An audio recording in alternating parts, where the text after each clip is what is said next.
যারা ভিডিওটা দেখছো তারা অবশ্যই লাইক, কমেন্ট, শেয়ার আর সাবস্ক্রাইব করতে ভুলো না।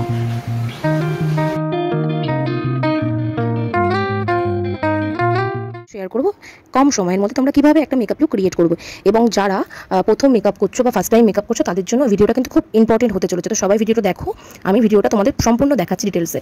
তো ফার্স্টে দেখো, মেকআপ করতে গেলে আমাদের কিন্তু স্কিনটা সামারের সময় একটুখানি যদি আমরা আইস মাসাজ করে নিই ভালো করে স্ক্রাবিং করে, তো দেখো তাহলে কিন্তু আমাদের ফেসে প্রচণ্ড রিল্যাক্স ফিল হয় এবং মেকআপ করতেও আমাদের খুব সুবিধে হয়।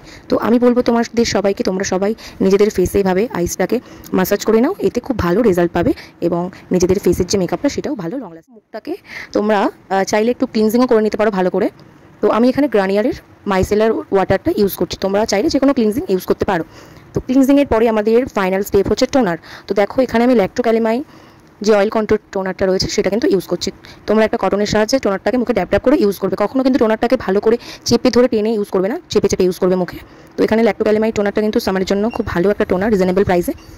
তো তোমরা যারা ভাবছো যে ময়শ্চারাইজার ইউজ করবো কিনা, তো আমি সাজেস্ট করবো অবশ্যই তোমরা অল্প হলে ময়শ্চারাইজার মুখে ইউজ করবে, তো সেটা ওয়াটার বেস হতে হবে।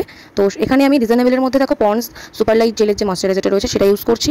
নেক্সট আমি চলে যাচ্ছি হচ্ছে প্রাইমারে। প্রাইমার তো আমাদের সবসময়ের জন্য ইম্পর্টেন্ট, সামার বা উইন্টার। তো সেক্ষেত্রে আমাদের সামারে একটু অয়েল কন্ট্রোল প্রাইমার ইউজ করতে হয়। আমি এখানে ইনসাইডের প্রাইমারটা ইউজ করছি। তোমরা যারা ফার্স্ট মেকআপ করবে, তো এই প্রসেসে তোমরা যদি মেকআপটাকে করো, মেকআপটা কিন্তু তোমরা একটা ফাইনাল লুক দিতে পারবে। তো তোমরা প্রাইমারটা ইউজ করার পরে তোমাদের পছন্দ মতো ফাউন্ডেশন নিয়ে নেবে। রিজনেবলের মধ্যে ফিটমি 128 যে শেডটা রয়েছে 128, সেই শেডের কিন্তু ফাউন্ডেশনটা আমি নিয়ে নিয়েছি এখানে। সামারের জন্য ফিটমি ফাউন্ডেশন ভালো, তোমরা এটাকে পারচেস করতেই পারো।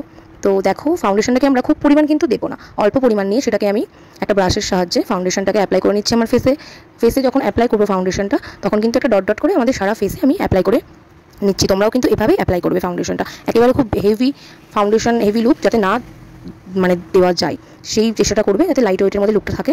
তো সেই জন্য ডট ডট করে তোমরা ফাউন্ডেশনটা অ্যাপ্লাই করে এটাকে ভালো করে ব্লেন্ড করবে। ব্লেন্ডারটা আগে থেকে তোমরা ভিজিয়ে রাখবে। তো ব্লেন্ড করার সময় আমাদের কি করতে হবে, একটা পার্ট থেকে ব্লেন্ড করা শুরু করতে হবে যাতে ভালোভাবে আমাদের ফেসে পুরো মেকআপটা ব্লেন্ড হয়। তো দেখো আমি ব্লেন্ড করছি কিন্তু পুরো ওপর থেকে নিচ থেকে পুরো ওপর পর্যন্ত গিয়ে ব্লেন্ডটা করছি। তোমরাও এভাবেই পার্ট পার্ট করে ব্লেন্ড করবে, সেখান থেকে ব্লেন্ড করবে না, এতে মেকআপ কিন্তু ফেটে যাবে। তো তোমরা একদম একটা পার্ট থেকে শুরু করে আস্তে আস্তে ব্লেন্ডটা করবে। তো চোখের নিচে সবসময় চেষ্টা করবে হালকা পরিমাণ ফাউন্ডেশনটা যাতে থাকে, খুব বেশি দিলে কিন্তু ফেটে যাওয়ার চান্স আছে। তারপরে আমি আমার কপালে সারা ফেসে ফুল ফেসে আমি ফাউন্ডেশনটা অ্যাপ্লাই করে নিয়েছি। দেখো তোমরাও এভাবে তোমাদের ফাউন্ডেশনটা সারা ফেসে অ্যাপ্লাই করে নেবে, ভালো করে ব্লেন্ড করবে। এটাই শুধু বারবার আমি বলছি, কেননা ব্লেন্ডটা কিন্তু অত্যন্ত দরকারি। ব্লেন্ড যদি ফাউন্ডেশন ঠিকঠাক মতো ব্লেন্ড করা যায় তাহলে কিন্তু মেকআপটাও আমাদেরকেও ভালো লাগে। তো আমি ব্লেন্ড করতে করতে তোমাদের যেটা বললাম সবসময় মাথায় রাখবে, সামারের ফাউন্ডেশন কিন্তু আমাদের খুব অল্প পরিমাণ ইউজ করা উচিত, তাতে করে আমাদের মেকআপটা কিন্তু লং লাস্টিং হয়।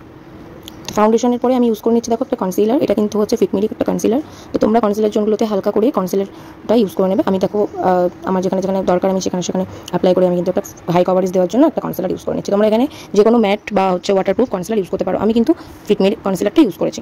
তো কনসিলারটাকে আমি ভালো করে ব্লেন্ড করে নেব ভালোভাবে, যাতে কোথাও কোনো রকম দাগ না থেকে যায়, একদম ফিনিশিংভাবে ব্লেন্ডটা হয়। তো নেক্সট আমাদের দেখো একটা লুজ পাউডার লাগবে, তোমরা যে কোনো ব্র্যান্ডের লুজ পাউডার নিতে পারো। আমি এখানে ইনসাইডে লুজ পাউডার ইউজ করছি, সেটাকে আমি আমার ফুল ফেসে অ্যাপ্লাই করবো। অনেকে ভাবে যে পাউডারটাকে অ্যাপ্লাই করবো কি করবো না, কিন্তু আমি বলবো পাউডারটা অ্যাপ্লাই করা অত্যন্ত দরকারি। তোমরা ভয় না পেয়ে অবশ্যই পাউডারটাকে ইউজ করবে সারা ফেসে, ফুল ফেসে আমি পাউডারটাকে দেখো ঠিকঠাকভাবে অ্যাপ্লাই করে নিচ্ছি। পাউডারটা অ্যাপ্লাই কেন আমরা করছি, এতে করে মেকআপটা কিন্তু আমাদের আরও বেশি লং লাস্টিং হবে, প্লাস আমাদের মেকআপটা উঠে আসবে না। তো আমি এখানে লুজ পাউডার দিয়ে সারা ফেসটা আমি সেটিং করে নিচ্ছি। তারপরে দেখো আমি একটা হালকা কালার দিয়ে আই মেকআপ করে নিচ্ছি। তোমরা আই মেকআপ যে কোনো পছন্দ মতো করতে পারো। আমি একটা হালকা নিউড শেড দিয়ে আই মেকআপ করে নিচ্ছি খুবই হালকাভাবে। তো আমি এখানে আইলাইনার ইউজ করবো না, কেননা তো আমি এখানে আইশ্যাডোটা দেওয়া হয়ে গেছে হালকা করে। তো এবার আমি ইউজ করছি দেখো আইব্রু ড্র, যে আমার আইব্রু প্যালেটটা রয়েছে সেখান থেকে আমি পাউডার শেডের যে আইব্রু কালারটা রয়েছে সেটা দিয়ে হালকাভাবে আইব্রুটাকে ড্র করে নিচ্ছি। তোমরা কিন্তু এইভাবে হালকা করে আইব্রুটাকে ড্র করতে পারো, তাহলে আইব্রুটা তোমাদের নষ্ট হবে না। অনেক ক্ষেত্রে কী হয় উঠে আসে, সেটাও হবে না। তোমরা এরকম আইব্রু প্যালেট থেকে এরকমভাবে আইব্রুটাকে ড্র করে নিতে পারো। তারপরে আমি দেখো এখানে ফেস কানাডার একটা কাজল, যেটা কিনা তোমাদের ওয়াটারপ্রুফ কাজল, সেটাকে আমি ইউজ করে নিচ্ছি আমার চোখের নিচে। তো এটাকে আমি কি করবো, হালকাভাবে স্মাচ করে নেবো। স্মাচ করে নিলে কি হবে, কাজলটা আমাদের উঠে আসবে না। অনেক সময় কাজল দিলে দেখবে উঠে আসে, তো সেই জিনিসটা হবে না তোমরা যদি এটাকে ভালোভাবে স্মাচ করে নাও। তো আমি একটা স্মাচ ব্রাশ দিয়ে ভালো করে কাজলটাকে স্মাচ করে নিচ্ছি, এতে করে কাজলটা আমার উঠে আসবে না। স্মাচ করা হয়ে গেছে।